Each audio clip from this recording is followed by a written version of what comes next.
तोहरा से सजल जिंदगी हमार, हर सांस में बस लू ए जान।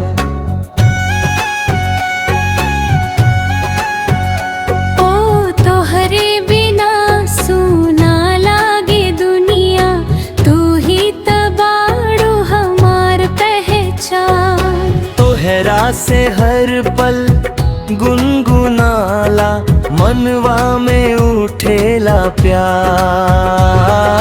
तोहरे ने ही आके रंग में रंगल ई दिलवा बारंबार।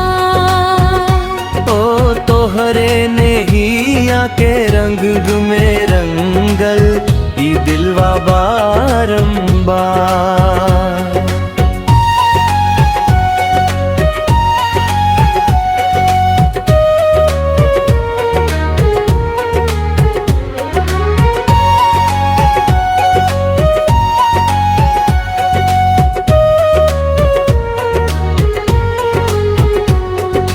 चुपके से आईलू सपना बने के, मन के अंगना महका गए। सूखल डार पर फुलवा फुलल, जिए के बहाना मिल गईल। तोहरे अखियाँ के गहराई में अपना पूरा संसार मिले। तोहरे हंसी के उजियारा से हर अंधियारा हार गए। जाने कब से रुआ खातिर ये दिल धड़क रहे। जन्म जन्म के टूटल डोरी आज फिर से जुड़त रहल।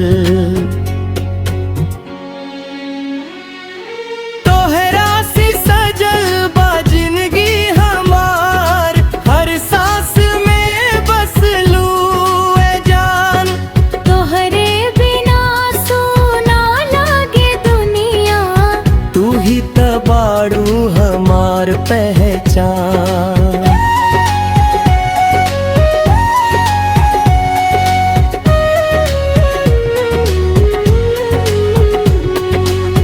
पहले अजनबी राह चलनी, आज तो हम सफर बन गईनी। नयन मिललता ऐसन लागल, बरिसन से तोहरे के जन्नी। हाथवा में हाथ जाना भा जन्म भर, ऐसे बड़ा नारमान।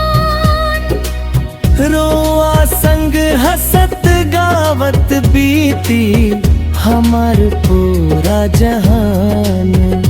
तोहरा प्रेम के सुगंध बसल बा मन के हर कोना कोना।